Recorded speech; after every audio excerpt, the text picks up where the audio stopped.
Welcome everybody to the 6th conversation for Life During Wartime, Art in the Age of the Coronavirus. The exhibition is curated by Christian Viveros-Faune for the University of South Florida Contemporary Art Museum and the College of the Arts in Tampa. It's a very international conversation today because our curator-at-large, Christian, is in Brooklyn, New York, and our artists are coming to us from Milan and from Rotterdam. And that's one of the reasons that we staged this on Saturday, because of the time difference. I'm Margaret Miller, and I have the privilege of directing the Institute for Research in Art, which is the umbrella for the Contemporary Art Museum, Graphic Studio, and the Public Art Program. Christian Viveros-Faune conceived Life During Wartime as a virtual exhibition when the museum had to shut down because of the virus. Each day brings us new challenges as we confront the conflation of multiple pandemics, not only the continuing devastation of the virus that has killed almost 200,000 of our citizens, but the continuing incidents of police brutality and Black Lives Matter protests, the anxiety about the coming election, the dissolution of democratic institutions, and the urgency of a climate change all make this a challenging moment for all of us. I must say something about the climate evidence, the dramatic evidence brought about by fires in the western part of the United States, and particularly in my home state of California. Artists have always responded to the environment around them, and CAM is committed to enlivening the artists' voices, those voices that are deeply engaged with the moment. In a moment, I will introduce Christian, and he will make some general remarks about the exhibition and introduce today's artists, Eva and Franco Mates and Atelier Van Lieshout. They will have a conversation about their work and the themes of the exhibition. I am just being introduced to the work of Eva and Franco Mates, who engage critically the internet and invite participants as they examine social suppression and our complicity. Atelier Van Lieshout of Atelier Van Lieshout, I know because in 1999, the Contemporary Art Museum presented a survey show of Joop's work, and he actually constructed Tampa Skull in 1998 in his Rotterdam studio, which is now part of Life During Wartime. The exhibition was suggested to me and curated by Jade Dellinger, who is now the director of the Rauschenberg Gallery at Florida Southwestern State College in Fort Myers. Parts of society are still shut down, but today museums are opening in New York, and the Contemporary Art Museum on the campus of the University of South Florida is open by appointment. And we have a current exhibition that functions both virtually, has a virtual presence as well as a physical presence. Another show curated by Christian Viveros-Faune titled Neighbors, Slideshows for America. So you can call the museum at 813-974-4133, or you can go to our website, cam.usf.edu, and make an appointment, wear a mask, and come in and you can tour the Neighbors exhibition. Following the conversation today, there will be an opportunity for questions. David Waterman, our trusty security guard with so many other talents, will synthesize the questions that come in on Zoom. So if you have a question, put it up in Zoom chat, or if you're able through Facebook live streaming, there's an opportunity to ask questions there too. May I just add my thanks to the amazing CAM team who organizes these events and exhibitions. Noelle Smith is our deputy director, Shannon Annis is our registrar and curator of the collection, and Don Fuller and Mark Fredericks have managed all tech aspects of these conversations. So that's just a small part of the CAM staff. It's now my pleasure to introduce Christian Viveros-Faune, curator-at-large for CAM. He continually adds to Life During Wartime, this virtual exhibition, and the exhibition will continue until December. Christian is a writer and curator living in Brooklyn. He has curated any number of exhibitions for ACAM, and you can always look them up on our website. And if you have not read his book, Social Forms, A Short History of Political Art, it is well worth a read. Christian? Margaret. Thank you, Margaret. Thanks everyone for being here. I want to welcome you to the 6th of our artist conversations organized around USFCAM's first major virtual exhibition, Life During Wartime, Art in the Age of Coronavirus. For those of you who are here with us for the first time, thanks for tuning in. I know you're going to enjoy today's conversation. Those repeat offenders who've been with us before, welcome back. And bear with me for a second while I go through some virtual exhibition basics. I think you know this show is an experiment in how to present, promote, foment, talk about, exchange, and do culture virtually. Now, when I say virtually, I don't mean the same thing we all meant when we said virtually 7 months ago. Back then, that word had 2 fundamental components. It meant digital and it meant simulacra. What we at USFCAM and others have quickly found out is that discussions of old-time virtuality are a thing of the past. Today, the virtual has very little to do with John Baudrillard's rather outdated and absurd theories of simulacra. Those were so 2019. Like it or not, digital meetings like this one are still one of the best ways to do culture safely and responsibly as we slowly open up institutions like universities and museums like USFCAM to limited in-person traffic during this ongoing pandemic. A quick overview of Life During Wartime. To date, the exhibition includes 50+ artists from around the world, all of whom have contributed images, observations, videos, essays, soundscapes, and reflections from their respective locales on how they are responding to the evolving COVID-19 pandemic. The exhibition takes full advantage of one of the few outlets artists still have, right? The internet, during a public health emergency turned more urgent by a nationwide reckoning on race and racism, a polarizing presidential election cycle, a real-time wake-up call about climate change, especially as Margaret mentioned, as it's lived in the Western US, and an expanding global infodemic, to borrow a term from the Director General of the World Health Organization. Every time I give this list, it seems to get longer. More than anything, Life During Wartime aims to mobilize sentiment, thought, and activity around art and its enduring possibilities. Its role as a conceptual catalyst, its ability to trigger ideas, stories, conversations, emotions, feelings, and mental states. Separately and together, each artist's contribution provides a picture of a planet in crisis, now further enraged and victimized by violence, natural disasters, and disinformation, but also images of hope and optimism in the face of what is obviously a global emergency. As you know, Life During Wartime is an evolving show. It exists entirely online.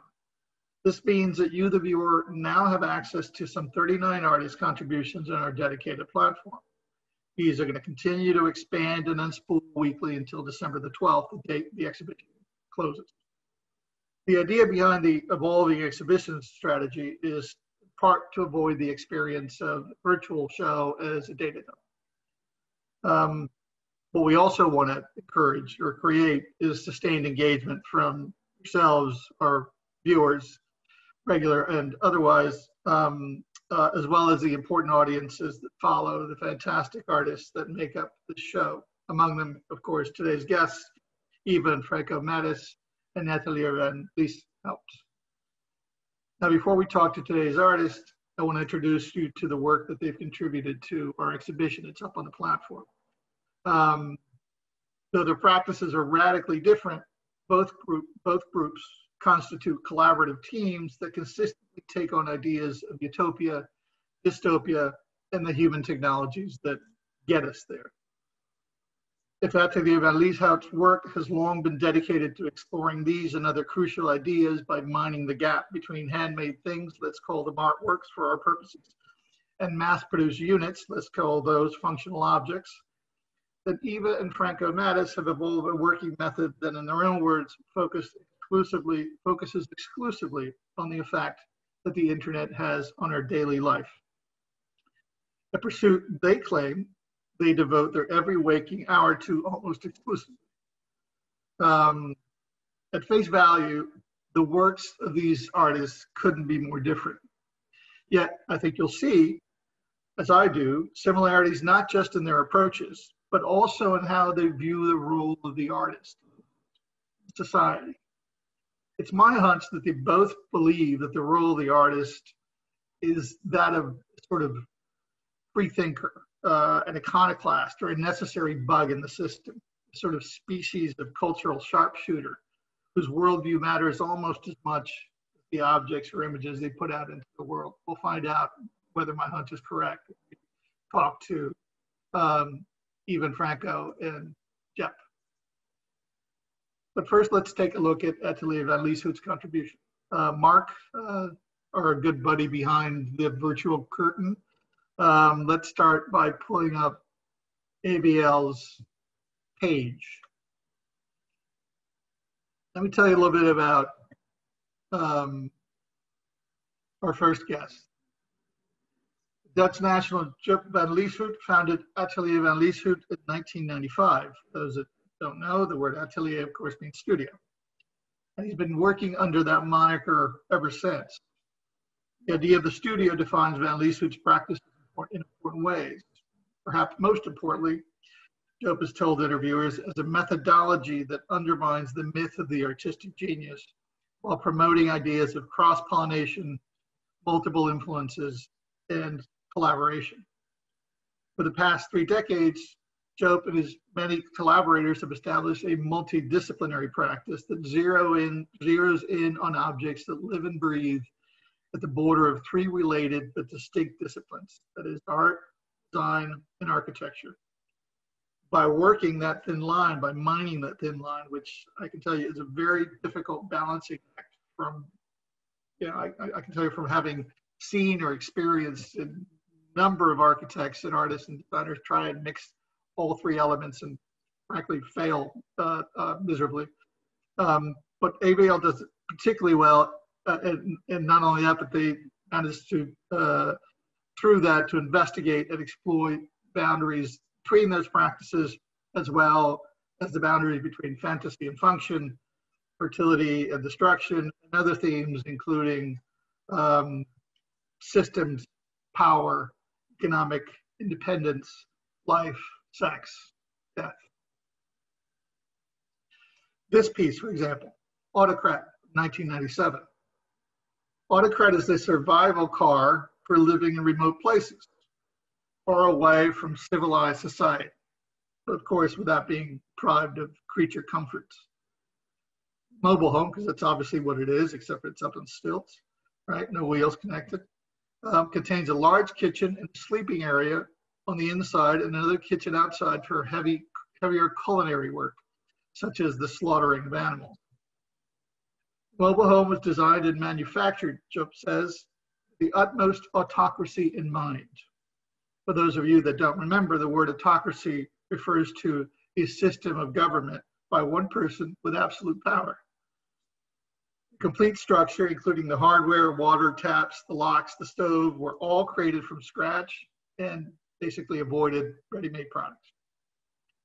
According to Jep, Autocrat plays a key role in AVL's evolution. It was one of the first mobile homes constructed by the studio and gave rise to several other projects, including their, big German word, Gesamtkunstwerk, or total work of art, AVL. Now that was a functioning and self-sufficient free state, you heard me right, free state with its own flag, constitution, and currency that functioned for a full year in Rotterdam.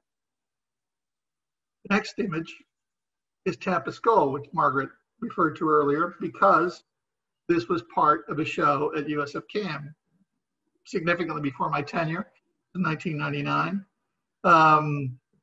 That show also included a mobile army surgical unit, a MASH, and a distillery that was installed right outside the museum. get into what they distilled and what they did with it with Jeff later. AVL describes Tampa skull as a claustrophobic living unit. Its dimensions are determined by the absolute minimum amount of space that a human body needs in order to move from one section to the other and use its facilities. A toilet, a bathroom, a kitchen with a deep frying pan, an office, a living room, and a bedroom. According to AVL, the unit is compact yet complete. I have it on good information that Tampa skull was kitted out with a fryer because that was the way most Americans cook their food, which is probably true. The next two images are of AVL's Super Orgone helmet, the work from 1998. We should all have one of those when we go into supermarkets and into museums. With this work, AVL drew on the theories of an early 20th century psychoanalyst, a fellow named Wilhelm Reich. He developed a number of very, let's say, unorthodox theories on sexuality and energy. Reich developed what he called the orgone energy accumulator, which was basically a cabinet that purportedly gathered energy from the atmosphere. Patients were to sit inside those cabinets. Then they would be cured of all imaginable ills, from cold to cancer or impotence, or I suppose if Reich were alive now, the coronavirus. Sounds significantly less dangerous than injecting bleach, right? But AVL designed orgone helmet in line with Reich's theories, channeling was the idea, all potency to the user's head. And then lastly, in AVL's contribution is sensory deprivation helmet, the work from 1996, inspired by theories similar to Reich's, now thankfully discredited pseudoscience. This work makes use of minimal space needed for the body to relax. This is the helmet in which the individual can withdraw and shut himself off from the world to reach a completely self-contained mental state. According to AVL, it's almost like autarky, but in your head. Autarky, of course, is a term that refers to economic self-sufficiency or independence, usually used to describe societies or individuals. You can see the theme here, right? Let's move on, Mark. Let's look at even Franco's contribution. Again, part of what I want to do as we walk through their contributions is to encourage all of you who are watching to engage with the platform and to look at the works the way we are looking. Okay, so this is Even Franco's portrait on Even Franco's page. We're doing quotation marks, obviously. Eva and Franco are Italian-born, Brooklyn-based artists and hacktivists who also operate under the pseudonym, and let's see if I get this right, 01001011010101.org. They are, in my judgment, among the most cogent and sharp-witted pioneers of the net art movement and are renowned for their subversion of public media, as well as their exploration of the ethics and politics of what George W. Bush used to term the interwebs. You know you're in trouble when you miss George Bush's dim witticism. I can honestly say I've never seen or experienced better art about the internet than the work of Even Franco. They really help folks engage, me in particular, with this invention that's reshaped all our lives in significantly different ways. Since the early aughts, and frankly before, Even Franco have done a lot of work with different kinds of technologies. They've manipulated video games, internet technologies, also street advertising, to reveal hidden truths. The media facades have been credible enough to elicit embarrassing reactions from governments, the public, and of course, our world. Plenty gullible. They've orchestrated unpredictable mass performances It involved unwitting audiences and scenarios that mingled truth and falsehood to the point of their being indistinguishable, making them pioneers, of course, of, among other phenomena, alternative facts. Their off-the-wall performances, for which they've been sued times, include affixing architectural heritage plaques, fake ones, that is, rolling out a media campaign for a non-existent action movie. That was called United We Stand, which I'd love to see one day. And even convincing the people of Vienna that Nike had purchased the city's historic Karlsplatz and was about to rename it Nikeplatz. That was in 2003. For Life During Wartime, even Franco contributed images in a video from their ongoing project, BEFNOD, ED, which they began in 2014 and keep adding on to and expanding into the present. That acronym is an acronym for the phrase by everyone, for no one, every day. A title that is itself a correction of the Silicon Valley definition of the internet as a many-to-many technology. And that true your skulls a bit.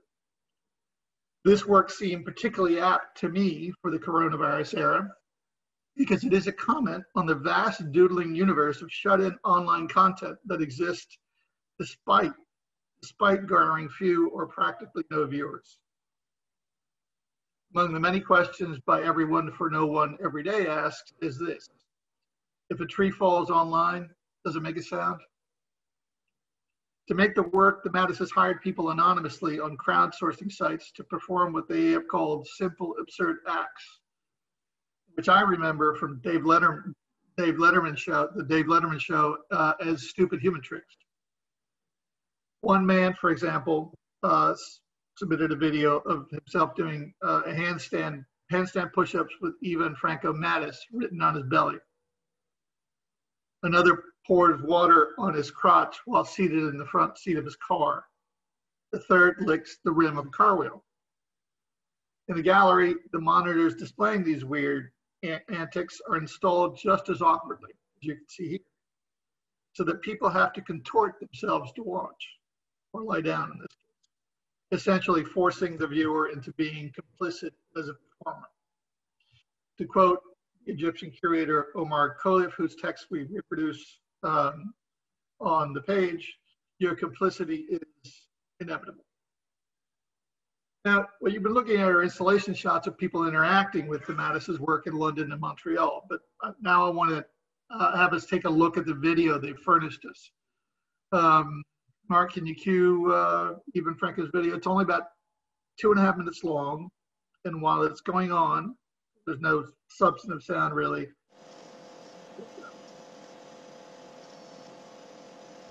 This video is called Covered Blanket. We initially posted it on YouTube, Chinese video hosting service. We thought it would fit this exhibition with some visual affinities with the current situation. A lonely performer filming himself from home with face covered.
I want to reach right through the screen and give those poor fellows a pat on the shoulder and tell them I know exactly how you feel. Thank you, Mark. Jeff, Eva and Franco, please turn on your cameras and microphones. And welcome. Thank you so much for joining us. Thank you so much for participating in the show. I can't tell you how the Anglicism is chuffed. How chuffed I am that we're here together conversing and that you said yes to participating in the show. Really wonderful of you. I love all of your work. So thank you. Do we all have our microphones on? Yes?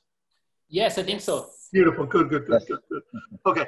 Because you're artivists and activists, which as far as I know are related species of troublemakers, I'm anticipating you're going to have a lot common. So even if the question is not directed to you and you have something to say, please go ahead and get in there. If we can make this as much of a conversation as possible, then we've done something.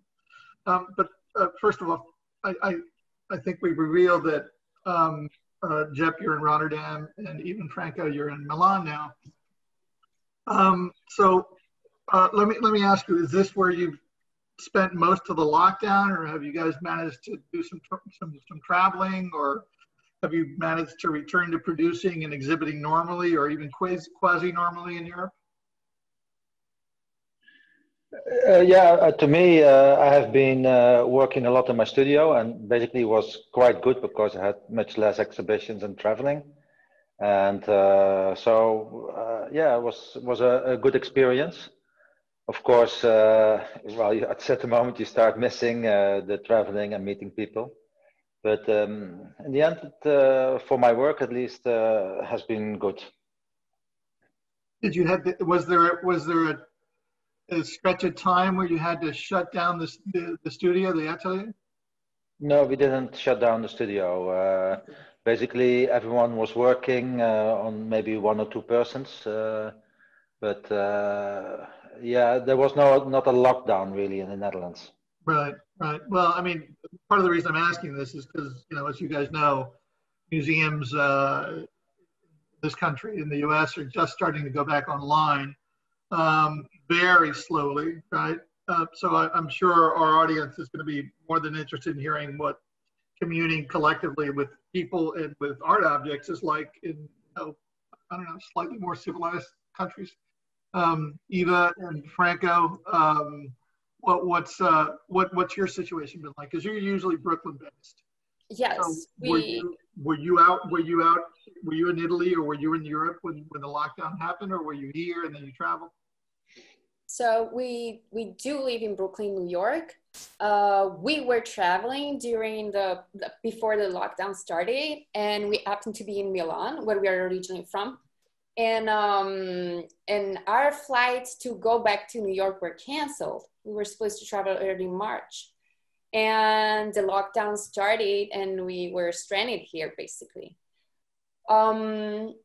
So we were, the lockdown here, this place was one of the biggest epicenter, the first one after one. So the lockdown was really serious. You couldn't leave your place. And it lasted for 3 months. So no art making.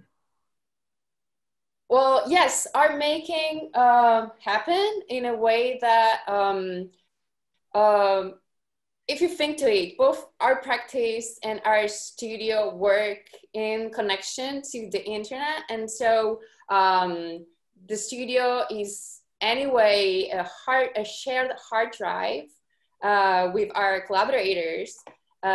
So that continued to work as it was working before, but we couldn't travel as much. So we decided to focus on works we could do remotely, like video works, video editing. We could, it was not so different than our usual, we've been living a lockdown for 25 years. Well, Steve, this is one of the things that interests me in putting you guys together, all 3 of you guys together, because I think your studio practice is so radically different. Jeff, you need a space, you need lots of space, right? And you guys, like you said, Eva, you basically need a hard drive. That's it. And frankly, the three of you, whether it's in a big space or literally sort of on your dining room table, you guys are still all, as far as the larger population is concerned, lockdown experts, because that's what artists do, right? They're continually sort of on lockdown in their studios working, right? Yeah, I think we were bummed at the beginning because we couldn't travel, and as everybody else, like we felt somehow trapped because the rest of the world was still going on, doing their things while we were here in New York. People were going to art fairs and were doing their daily lives. And after a while, I mean, we were reading the New York Times every day and realized like it felt like the news of 3 weeks prior here. So there was this strange dystopic moment of like Italy felt so much the future for the first time in many years. And then, well, when the lockdown somehow got less heavy, we didn't felt like going back to New York right away, because that's when like things were really serious there. Right, right. This is a sort of a very general question, but I want to ask it because I know for a fact that all audiences are interested in origin stories. So Jeff, can you tell me can you tell us how you came to work at the frontier of sort of art, architecture, and design, or when you realized that was a worthwhile trajectory for you? Yes, right from the beginning, I made a kind of a machine and functional object when I was at art school. And after 5 or 10 years, I wanted to make a kind of a anti-artwork, or artwork that didn't exist. So I tried to have exterior influences that basically decided if I would make an artwork or not. So I made artworks, which was compilations of prefab concrete slabs and beer crates. And later on, and then I still thought, well, this is still a sculpture. So then I started making furniture and functional objects. And then I thought, well, this is still some kind of an artwork. And then I decided, okay, I just want to become a craftsperson, a carpenter. And so my clients, they just tell me what to do. They say, for example, I want to have a kitchen or a bathroom, and they tell me where to put the drawers, and I just make it and I finish it with fiberglass and like that. So then I thought, like, then I'm not an artist anymore. And that was also the reason that I changed my name from Joep van Lieshout into Atelier Van Lieshout, to make this kind of art disappear. So to take away the unicity, the non-functionality, and the authenticity, which is normally the characteristics of art. And so I did that, and then after that I started making art again. So, but the name Atelier Van Lieshout stayed. And now I do a lot of different things. So some of them are like really sculptures, sometimes figurative sculptures, and functional objects. But mainly what I'm interested in now is to make large machines and mechanical installations with hammers, with clocks, with machines for destruction, machines for creation. So I make a kind of another world, like a kind of utopian and dystopian world. And I think if I look back over the years, then I mean the best way to characterize it is the good, the bad, and the ugly. So I really try to give solutions for the future, for a better world. But then if you really start digging in, maybe they're not such a good solution. So in that sense, they give a solution and the anti-solution. They give the utopia and the dystopia, the good and the bad, the rational and the irrational. So yes, I'm still trying to create this kind of positive infernos. Positive infernos, I like that. I mean, if we cast back, we think about sort of, even the agricultural revolution of the steam engine, all of these designs, all of these inventions are double-edged, right?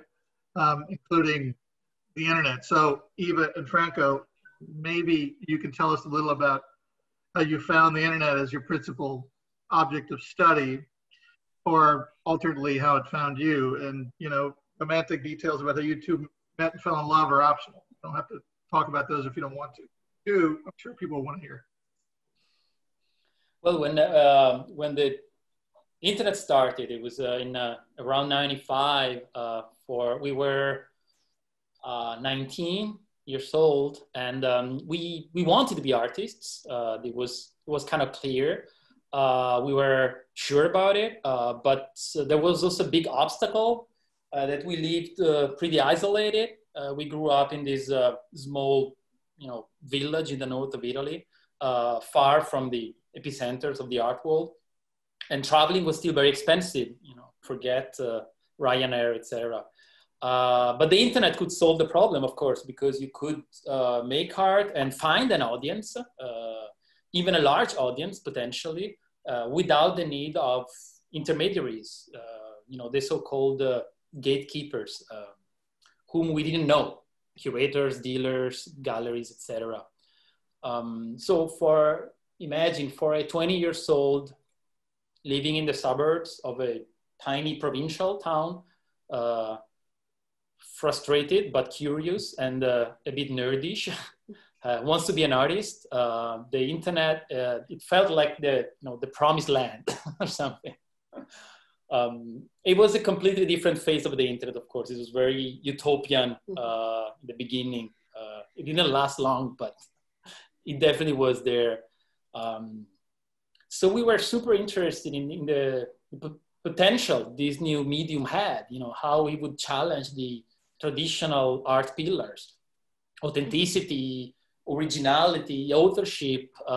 We wanted to experiment with new ways of distributing art, virality, radical sharing, manipulation of information, what now you today called, alternative news, not to say alternative facts, fake news, whatever. Did you find other people working in the same field? Did you manage to connect with them from wherever it was, from your living room or your bedroom?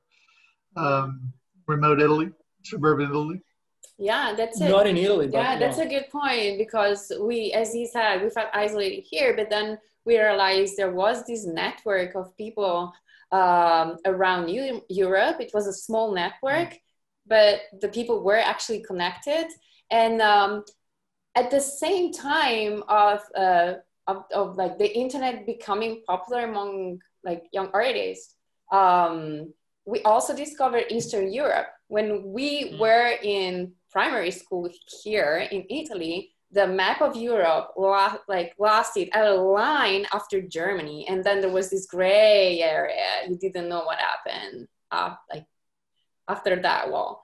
And then suddenly we were connected with, Europe doubled, and we were connected with other countries. And so we were in touch with people in Slovenia, in Latvia, like even Eastern Europe, going to Russia. So then Europe expanded, and the network was of like artists traveling to festivals to show their stuff, to show what they were working on.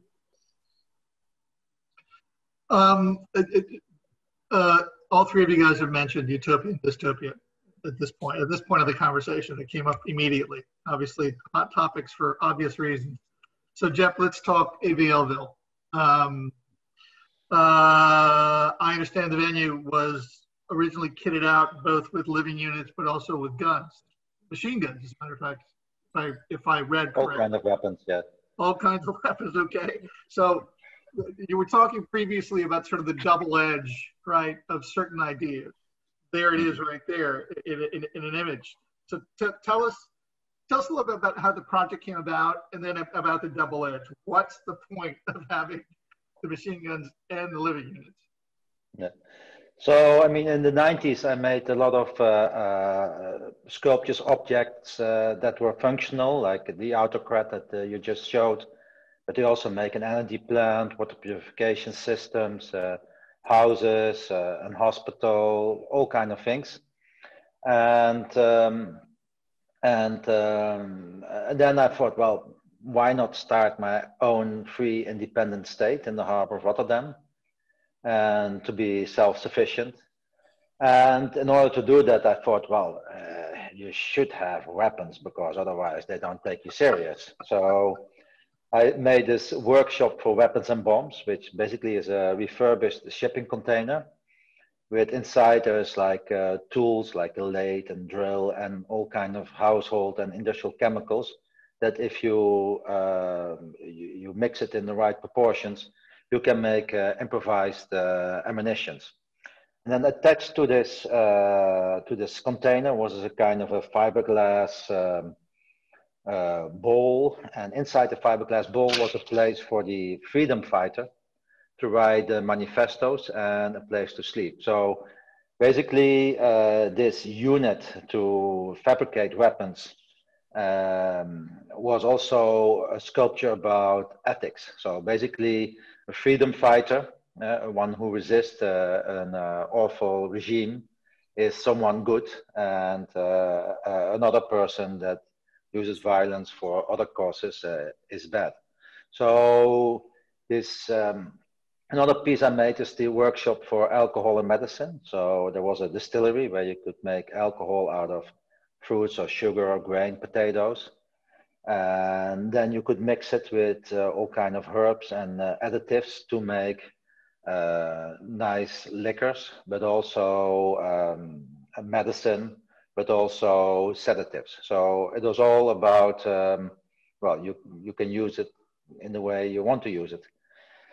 So we also make this energy plant that uses like renewable energy, but also had a diesel engine. So I really make this kind of a mixture of all those, well, good, bad, and ugly technology. And of course, the Free State itself, I mean, there was a kind of utopia, but on the other hand, it was also kind of barbaric, and there were no rules, there were no ethic guidelines, so it was like complete freedom. Mad Max in the Port of Rotterdam. Mad Max, yeah. Listen, yeah. So how many people were living in AVLville at one time? And yeah, also, how did it end? Because it ended abruptly, apparently. Yeah, so we built a lot of stuff, like some houses. We built a restaurant and places to sleep. At the end, there was just a couple of people living there, and the way how it ended was the following. So I got a lot of publicity for the Free State, and in newspapers, international TV, and stuff like that. So it was very well received. And then at a certain moment, I did the interview for the local newspaper, the newspaper that they read in City Hall. And I said, well, AVLville, the Free State, it's all about freedom. There is no rules. Everyone can do whatever they want. I mean, if you want to have sex with your dog, I mean, you can. I mean, I will not the one to stop you. And then you got a lot of animal protectionists, and basically everyone woke up, and then we got a lot of bureaucracy over us and police that started confiscating our weapons. We were not allowed to have our restaurant anymore. There was well, the animal protectionist, Christian groups, and all kind of people that massively attacked AVLville. And then after 1 year, we decided to close it because it was just it served its purpose, and I wanted to be free again. So the Free State was a Free State, but not for me. All because of those dog lovers. Yes. Anyway, listen. So, but I'm loving this conversation about these sort of potential futures that all three of you are sort of engaging with, putting out there.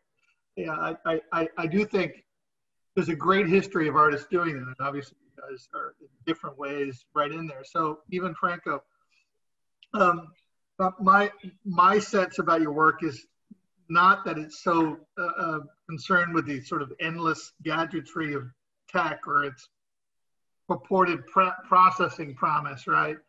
But that you're far more engaged with B-side, like the dark underbelly of the web, right? I found a quote somewhere. I don't know if it was in the Times piece about you guys, but not so much about how we've all shaped the internet, or some of us pardon me, have shaped the internet for the purposes of communication or increased productivity, both of which are pretty suspect claims at this point, but how it's shaped us socially, culturally, etc. I mean, am I right in thinking that you guys are far more sort of like focused on the B side, the underbelly? Yeah, absolutely. I mean, I wouldn't call it a B side is very binary. It implies that there's like an A and B, while of course it's more nuanced. You got everything in between, the black and white, all the gray areas. But yeah, we're definitely way more interested in the non-sanitized, the deeper layers of the internet, especially in the last years, where the surface internet became so predictable and corporate and surveilled and blah blah blah.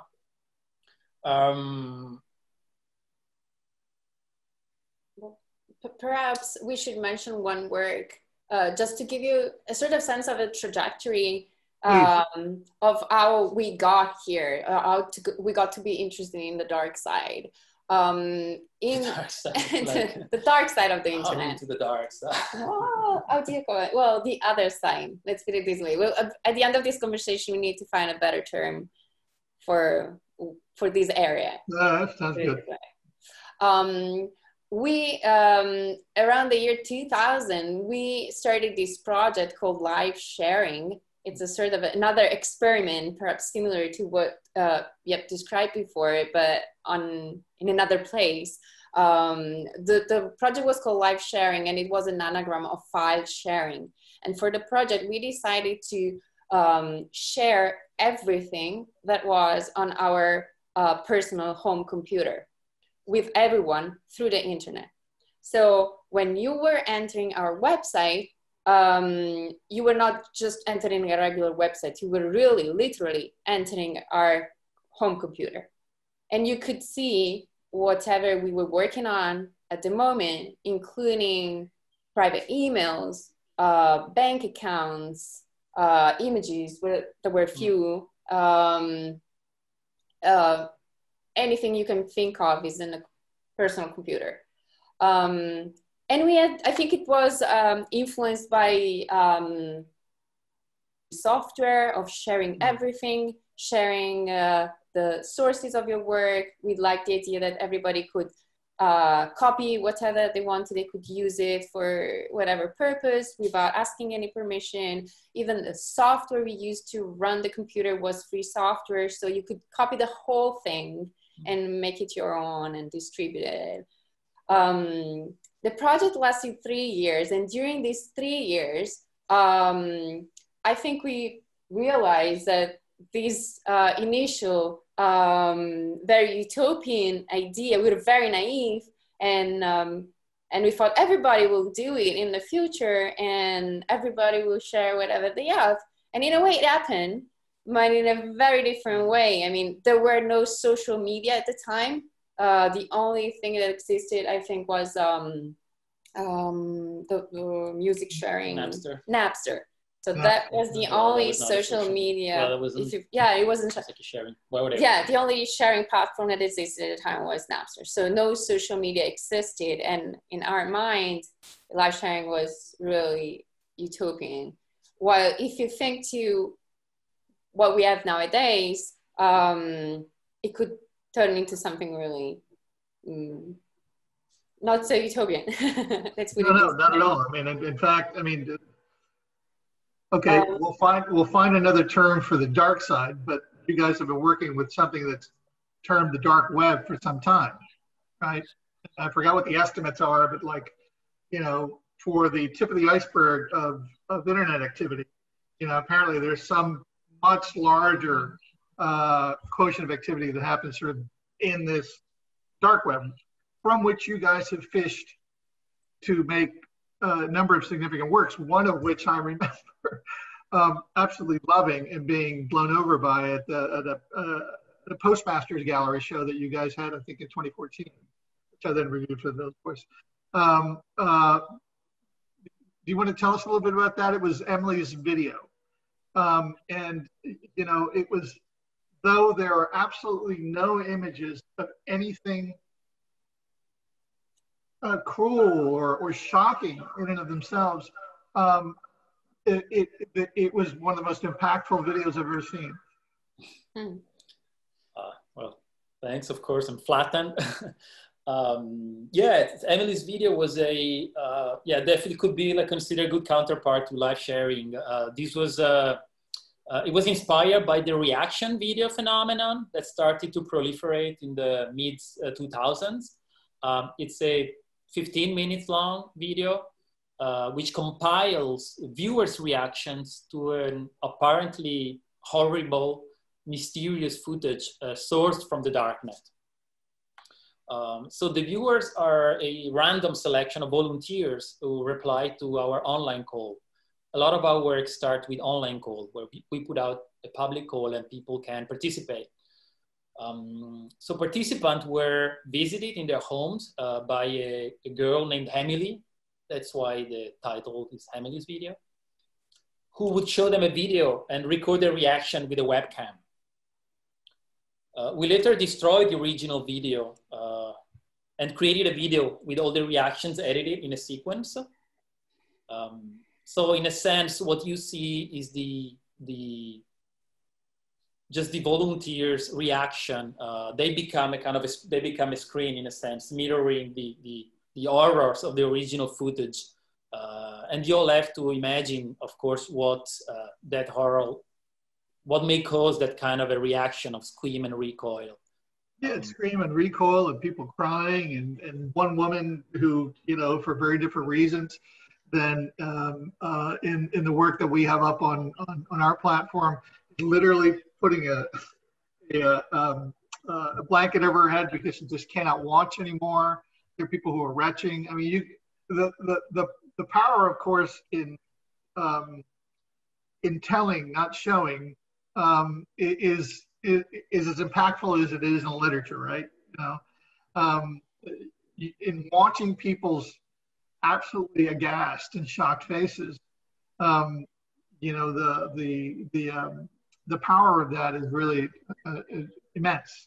It really is an amazing piece.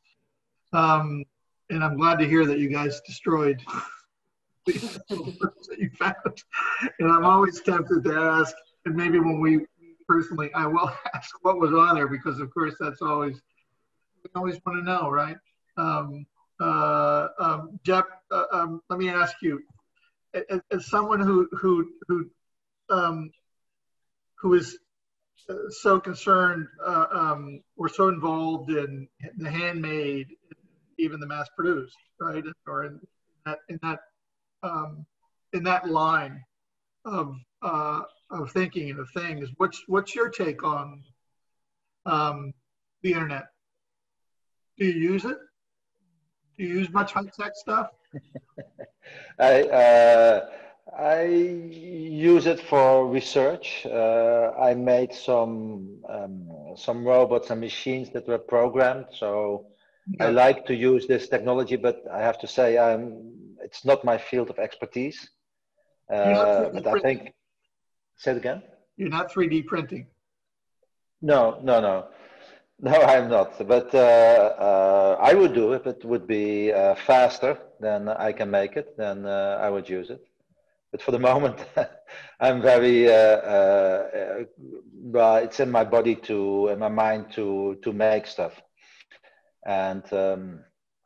But I think new media, like also a video, is very powerful means. I mean, it's so powerful that it's very difficult to make a sculpture that is as powerful as something that has sound and moves. Yeah. You had a show, I'm not quite sure exactly when it was in 2019, but it was right around the corner from me, Brooklyn. Pioneer Works. Right, yeah. Exactly. It was titled The Crypto-Futurist and the New Tribal Labyrinth. Yes. That was a crypto-futurist, Jeff. So the Crypto-Futurist, you asked what the Crypto-Futurist was? Yeah, what is it? Yeah. Well, basically it was a body of work that I worked on for a couple of years, in which I tried to invent solutions for our future, for our world. Because on the field of energy, smart grids, food, waste, robotization. So I tried to reinvent a new world in which I didn't care about the ethics. So basically, anything would go. I mean, carbon dioxide free energy was nuclear. So I make a nuclear power plant. At least I tried to. It didn't work. I also was involved in genetic manipulations. So to make farm animals that basically can only do one thing: give milk, and they don't have an awareness. So a kind of well, research without limitations and without ethics. And but they also, the Crypto-Futurist also refers to the Italian Futurist, which was a group more than 100 years ago, which were really anarchist, really innovating a lot. Also using different fields like architecture, poetry, music, design, graphic design. So there was like really super interesting artists that believed in technology. They believe with the technology, you know, we'll have the perfect world, everything will be okay. And we love cars, we love radios, we love machines. And so they really believed that there was a future for technology. And they also believed that they need like a revolution or a war to speed up this process. So we get there more fast, we can get rid of all the rusty things of our society, the classicism, aristocracy, religion, you know, and we make a new perfect world. And they decided to enlist for the First World War as soldiers, because they believe, I mean, after this war, everything will be okay. And that was their first mistake, because many of them were killed. And then after the war, they saw Mussolini, the fascist leader of Italy, they saw as someone also very much involved in change, very much involved in technology. And so they became fascist, basically, and they wanted to become the official fascist art. And it didn't succeed in becoming the official fascist art, because, I mean, it was really weird stuff that they made. And of course, that was also not the most clever thing to choose to become fascist. And they stopped the movement in 1943. So to me, it was interesting because on one hand, you have people that really want to change and they really believe in an ideology, in utopia. And then they make a couple of very wrong decisions. So this tragedy of progress interested me. So this Crypto-Futurist basically brings together, is basically about starting a dialogue about technology and ethics, which nowadays, I mean, we live in a similar kind of time as the Futurist, because at that time there was a lot of new innovations like there is now. Now you have like genetic manipulations, big data, robotizations. I mean, the technology has an incredible influence on the way how we live together, how we communicate, and about our freedom. I mean, this is, if you look at it from a distance, we live in a very dangerous time with this technological developments, but also fascist tendency. Like you see a lot of populism and leaders that are not very rational, let's put it this way. No. So and as you well pointed out, the ethics can barely keep up, right? So I didn't hear you. No, and as you rightly pointed out, the ethics can barely keep up with all the innovation, right? And in fact, you brought me around actually making a parallel between two historical figures that I'd never thought about, F.T. Marinetti and Peter Thiel. I'd never thought about them in the same sentence before, but now I think there's an idea there that maybe bears out and maybe some writing. Although, sorry if I interrupt you, but I need to chime in there because I'm a big fan of futurism, and maybe being, being in Milan, being now in Italy, I feel like I have to say something. No, that I think Boris Groys was something pretty amazing about Marinettis, which is when I really, I think, for the first time, I kind of understood why I found them so fascinating, notwithstanding the whole fascist connection and so on. And I think, I think that Boris Groys thinks that Marinetti was actually aware of that contradiction, so that he did not consider the futurism as an utopian movement, as something that he was aware that technology would be the doom of his own the civilization, and he wanted to somehow embrace that in this kind of accelerationist form, but he seems to be, he was like aware that it would have, you know, turned into a catastrophe. And yet he said we should just push it forward. A little bit like, you know, Friedrich Nietzsche, something is on the verge, push it and make it fall kind of style. Or at least this is how I see it. Actionism of a certain sort, right? Yeah, acceleration is, today you would probably call it, which somehow implies the failure of your own project. Right. Yeah, which I makes it more interesting. I mean, just the actual sort of like the doing of things for their own sort of like purpose. I think we're about to run out of time before we go to questions. But I do want to hit the artist and role in society sort of question for the both of you. Since, you know, I think it's obviously become pretty urgent in the last 7 months, if not really the last couple of decades, as the three of you have implied, right? As far as, you know, celebrated artists like yourselves, and don't get humble on me, the three of you are quite celebrated. You know, what is the artist's role in society at this point? Are there obligations that accompany that role? Are there responsibilities? Are there concerns? Or are we, if we don't mention Marinetti and we take Franco at his word, Giacomo Balla? I mean, are we just engaged with the process, with just activating things going forward? What are the roles? Are there obligations that accompany those roles, responsibilities? I think that, yeah, of course, it's nice when an artist does things which are good for society, but I don't believe an artist has any obligation. An artist should be completely free and crazy and individualistic and nerdy to do whatever they want. I mean, even if an artist does like horrible things, I think there should be not like someone that says, no, you cannot do it. I mean, art should really be, let's say, the last stronghold for freedom and free thoughts and abnormalities. Even Franco? I never have an answer for this question, but once I heard a very smart artist I really admire, is a close friend, it's Trevor Paglin, and in a public conversation he said, we are creating objects to think with. And I think I go with his definition and take objects as any possible like thing.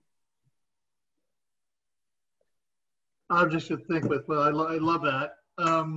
You know, I think we should probably go to questions, even though I could sit here and ask you lob questions of you guys for, you know, at least another 30 minutes, 45 minutes. You've been wonderful. I cannot thank you enough for being here and having this discussion. What do we got, Dave Waterman, in the way of? It's been a great conversation. I wish we had a lot longer. I'd like to hear a lot more about it. What do we have in the way of questions? We have two. Show prizes. Yes, we've got two questions here. This was posed to Eva and Franco, but I think maybe anyone can discuss it. The internet is often demonized or neutralized as merely a tool. Can you envision a redemptive power of the internet in the future? Yeah, that's a That's a nice and interesting question. Of course, I don't agree with the implication of that question in the sense that it's not tools are not tools in a sense. This is not me saying it, of course. It's good old Marshall McLuhan saying that we shape the tools and then the tools shape us back. We create tools, but then the tools influence the way we use them, of course. So to make a very stupid example, if you have a hammer in your hand, you will likely use it to hammer nails on the walls. You might use it to, break someone's head. You might use it as a door holder. You will unlikely use it to caress the children. So that not because you cannot do it, but because the tools comes with a certain design and a certain implications with it. And the internet is the same thing, of course. So dismissing it as just a tool, it's good for the companies and for the government, like whoever, because it kind of takes the responsibility off of their shoulders of the kind of tools that they create.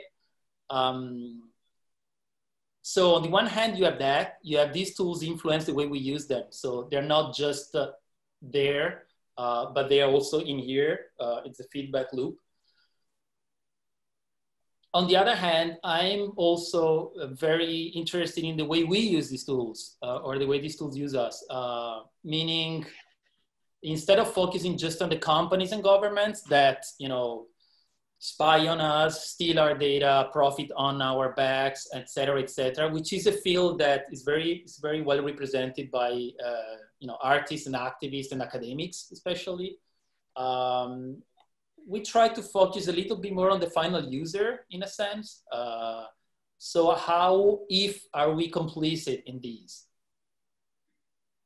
For example, the topics of surveillance, which is, always comes up in this conversation.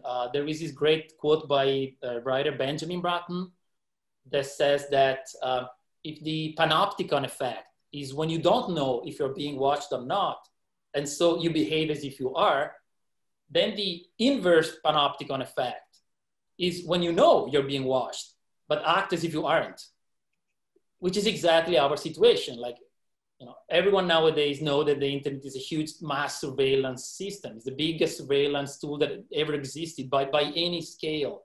The Stasi in Germany is ridiculous in comparison. But yet, here we are using it, having a computer in our pockets, et cetera. And this is, of course, we should not underestimate the psychology, the libidinal part, which very often overlaps with the more rational part of our brain. Excellent.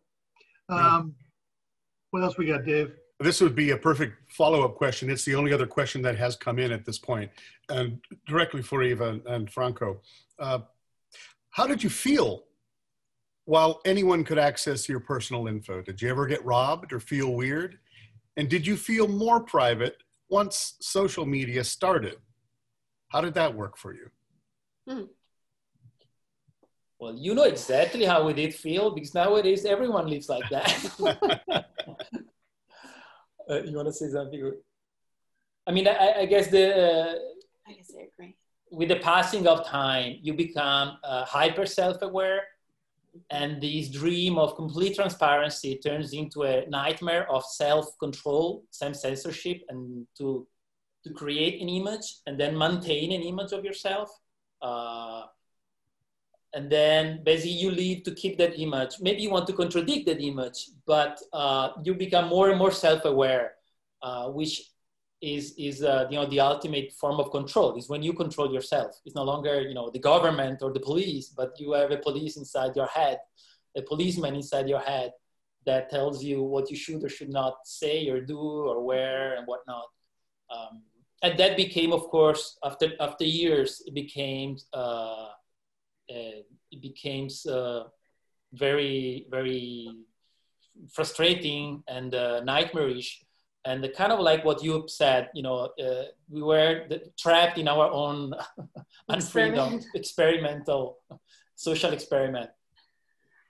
And that's why we shifted towards the darknet, probably. not because I want to promote it, but it seemed like one of the places on the internet where you can, where there's still options, possibilities. And with this I mean, whereas on the surface internet, so the one we all know, you have these like fast connections, everything is meant to be for immediate satisfaction and easy consumption. The darknet is moving at a slower pace. If you can make it's anonymous, so there's not the same surveillance, data mining, profiling we're subjected to on the surface internet. And so we like to explore these places, these remote areas, these peripheries nowadays, and see if that's, there are places where we can come up with something radical, different. The Wild West. The Wild West of ideas. Yeah, the dirt road. I think the three of you are basically sort of like, you know, looking for the Wild West consistently and working within sort of like those territories as much as possible. Christian, one question came in that might be a good closure for that. Sure. A simple question for all of the artists involved. Would Eva and Franco and Joep ever collaborate on a work? That would be great. I think I already looked and was very charmed by the work. Yeah. Let's do it. I wish. I wish. I think that's like a dream come true. We can humbly be your assistant if you want. No. I think we should make something together and make it into an 1 + 1 + 1 is 10 situation. Well, thanks to whoever came up with that question, because that, in fact, is the best kind of question to end with, and we will be very grateful to that person. The three of you actually managed to do a work together, and now, in fact, you are semi-committed to showing it at Tampa. So, don't. We have an opportunity. Don't think Don't think I'm not watching. Yeah. Is where I'm going. Listen, thank you guys so much for being on. It's been an absolute gas. And I'm just sorry that, again, there isn't a green room somewhere there where we can go and, like, you know, pop a couple of corks and sit back and have a few drinks. But hopefully we'll be able to do that some point in the near future. Yeah. Thank you again. Thank you very much. I'm going to go ahead and introduce Margaret and kill my video and my mic. Well, you can all stay there for a moment. You don't have to leave. No, I don't. Okay. Well, I know you're going to introduce after you say goodbye a video of Edison Peñafiel, who is in our show, and that's going to be our outro. And I also do want to mention, and I'm not sure you got the notes. That's why I'm mentioning it. Is that Edison has a show in Miami that opens today. He may be watching right this minute. At Piero Achugarrai gallery, very good Basque name. That. So anyway, I just wanted to say that. Anyway, thank you guys so much. Thanks, My pleasure. Bye-bye. Thank you. Thanks, Margaret. Bye. Well, I'll add my thanks that came from Christian to this wonderful conversation. There are a few things, it was great that I'd like to say about that conversation. It was great to look back at some of Joep's work that was part of our show in 1999 and hear about some of his radical experiments. And I loved his comment that maybe art's the last stronghold of freedom. And Eva, I loved your comment, which you attributed to Trevor Paglen, objects to think with. And I think that suggests a role for artists. Sometimes it was a little scary. I can remember being in, where was it? Was it Munich with Joep?